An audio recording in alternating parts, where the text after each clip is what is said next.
আচ্ছা, পরীক্ষার ঠিক আগে কি কখনো এমন মনে হয়েছে যে পুরো সিলেবাস শেষ করাটা প্রায় অসম্ভব একটা ব্যাপার? আজকে আমরা ঠিক এমনই একটা বিষয় নিয়ে কথা বলবো। দেখব এই অমচম চাপের মুখে ছাত্রছাত্রীদের জন্য তৈরি হওয়া এক বিশেষ সমাধান, মানে এই যে প্রিমিয়াম সাজেশন, এটা আসলে কি আর এটা কিভাবে কাজ করার দাবি করে। এই অবস্থাটা, মানে বিশাল সিলেবাস আর হাতে সময় কম, এটা কিন্তু আমাদের সবারই কম বেশি চেনা। তবে বাংলাদেশের জাতীয় বিশ্ববিদ্যালয়ের শিক্ষার্থীদের জন্য এই চাপটা যেন আরও অনেক বেশি তীব্র, কারণ সেখানে সিলেবাসের পরিধিটা আসলেই অনেক বড়, কিন্তু পরীক্ষার প্রস্তুতির জন্য সময় পাওয়া যায় খুব সীমিত। আর ঠিক এই বাস্তবতার কারণেই কিন্তু পড়াশোনার এই প্রচণ্ড চাপ সামলানোর জন্য নানা রকম স্টাডি মেটেরিয়ালের একটা বিশাল বাজার তৈরি হয়েছে। আর এই বাজারের সবচেয়ে আলোচিত নামগুলোর মধ্যে একটা হলো এই প্রিমিয়াম সাজেশন। তো চলুন দেখা যাক, এই যে এত চাহিদা সেটা মেটাতে প্রিমিয়াম সাজেশন ঠিক কী ধরনের সমাধান নিয়ে আসছে।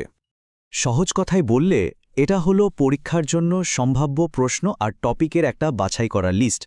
মানে এটাকে শুধু একটা বই ভাবলে কিন্তু ভুল হবে, বরং এটা একটা সার্ভিসের মতো, যা শিক্ষার্থীদের সবচেয়ে জরুরি প্রশ্নগুলো বেছে দিয়ে সময় বাঁচানোর একটা শর্টকাট অফার করার দাবি করে। আর তাদের মূল আকর্ষণটা কি জানেন? মাত্র একটা লাইনেই সেটা বলা আছে: সর্বাধিক কমন, উপযোগী, চূড়ান্ত সাজেশন। এই একটা কথাই কিন্তু এর মূল মার্কেটিং মেসেজ। এটা সরাসরি সেই সব শিক্ষার্থীদের মনোযোগ টানে যারা পরীক্ষার বিশাল সিলেবাস নিয়ে একটু চিন্তায় আছে আর একটা নির্ভরযোগ্য রাস্তা খুঁজছে। আচ্ছা, তো চলুন এবার একটু ভেতরের খবর নেওয়া যাক। একজন স্টুডেন্ট ঠিক কি পায় এই সাজেশন কিনলে? দেখুন, এটাকে একটা কমপ্লিট প্যাকেজ হিসাবেই কিন্তু তুলে ধরা হয়, কারণ এটি শুধু সম্ভাব্য প্রশ্নেই থাকে না, বরং অধ্যায়ভিত্তিক সাজেশন। কোনটা বেশি গুরুত্বপূর্ণ সেটা বোঝানোর জন্য বিশেষ চিহ্ন, এমনকি ছোট ছোট প্রশ্নের উত্তরও দেয়া থাকে, মানে একটা অল ইন ওয়ান সমাধানের মতো। এখন প্রশ্ন হলো, এই সাজেশনগুলো বানানো হয় কিভাবে? তাদের দাবি অনুযায়ী এর পেছনে কিন্তু একটা বেশ গোছানো প্রক্রিয়া আছে। প্রথমে তারা পুরনো বছরের প্রশ্ন, টেস্ট পেপার এগুলো অ্যানালাইসিস করে, তারপর সেই তথ্যগুলোকে লেটেস্ট সিলেবাসের সাথে মেলায়, আর সবশেষে নিজেদের অভিজ্ঞতা আর রিসার্চ দিয়ে ফাইনাল সাজেশনটা তৈরি করে। তো এই সাজেশনগুলো আসলে কাদের জন্য তৈরি করা হয়?